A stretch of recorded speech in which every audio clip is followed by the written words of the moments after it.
Donc ce serait vraiment un organe qui serait le vrai gendarme citoyen à l'intérieur du parti.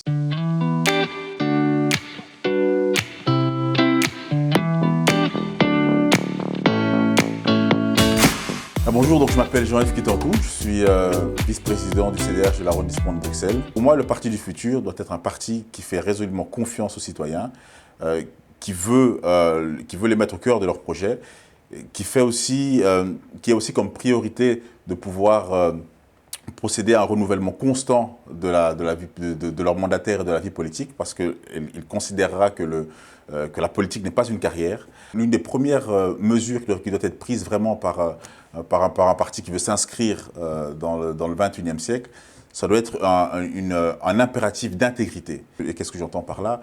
C'est que dans leur action politique, ils mettent constamment l'intérêt du citoyen et l'intérêt général en avant. Pour moi, ça se manifesterait en faisant en sorte qu'à l'intérieur des partis politiques, on puisse installer ce que moi j'appelle des bureaux citoyens. Ces bureaux citoyens auraient pour mission, en fait, d'à la fois veiller à ce que l'action des mandataires politiques respecte en tout cas toute cette valeur cardinale de l'intégrité, mais il aurait aussi pour mission de faire en sorte que toutes les décisions qui sont les décisions clés et les décisions stratégiques qui sont prises par le parti puissent avoir intégré une dimension de participation citoyenne. Il aurait comme prérogative aussi de pouvoir véritablement pousser un mandataire, ou en tout cas soumettre à la base militante la démission ou l'éviction d'un mandataire qui ne respecterait pas cette dimension citoyenne et participative dans son action politique. Donc ce serait vraiment un organe qui serait le vrai gendarme citoyen à l'intérieur du parti.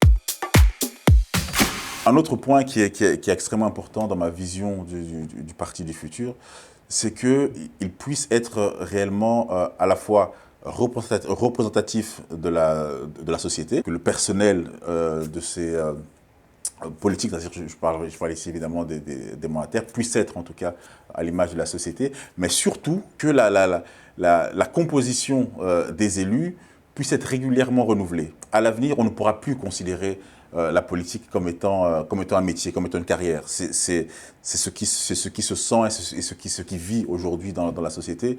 De moins en moins de citoyens arrivent à comprendre que l'on est comme ça des politiques de carrière qui font 30, 40 ans comme politique. Ça a été vrai à une certaine époque et c'était accepté. Aujourd'hui, je pense que ça l'est beaucoup moins. Il faut pouvoir procéder à un renouvellement constant de la classe politique. C'est à la fois salutaire pour notre démocratie, parce que ça permet d'avoir une régénération, de nouvelles idées et de nouveaux visages et de nouvelles manières de faire, mais aussi ça démontre un dynamisme des partis politiques qui acceptent d'adhérer donc à cette vision. Une des manières de pouvoir le faire, ce serait de pouvoir constamment, lors de chaque élection, réserver les 3 ou les 5 premières places à des citoyens qui sont non élus, en tout cas qui ne sont pas des élus sortants. Le mandataire qui a été élu pendant 5 ans, donc il aura fait son travail, et lorsqu'il se représente face aux électeurs,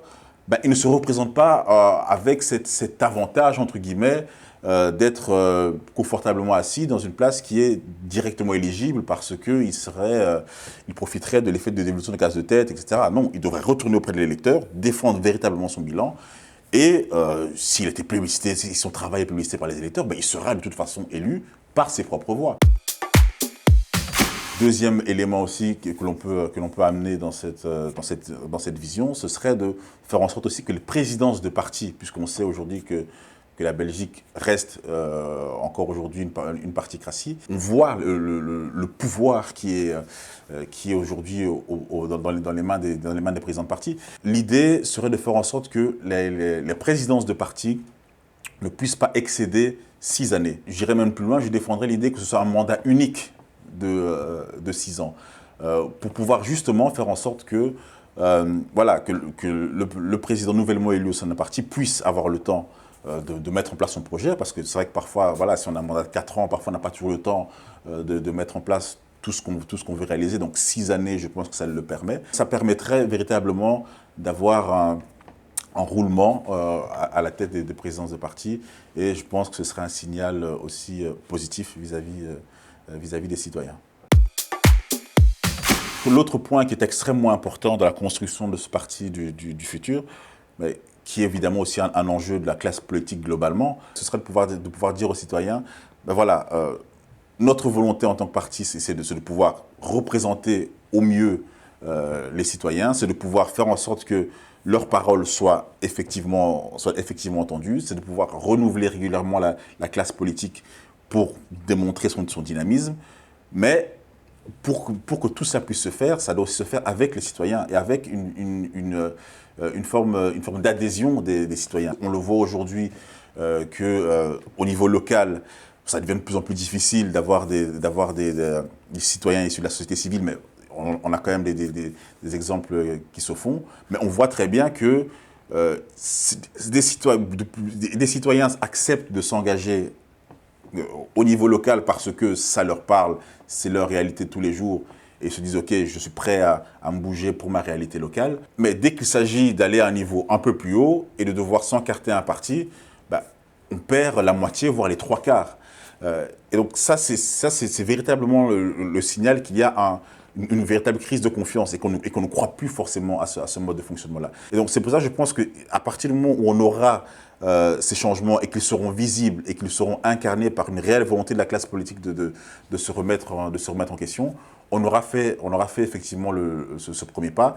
Et en mettant en place ces bureaux citoyens, comme je les appelle, ben on démontrera aussi qu'on donne aux citoyens un droit de regard bien réel sur les décisions qui sont prises en tout cas qui est prise dans ce futur parti que j'appelle de mes voeux.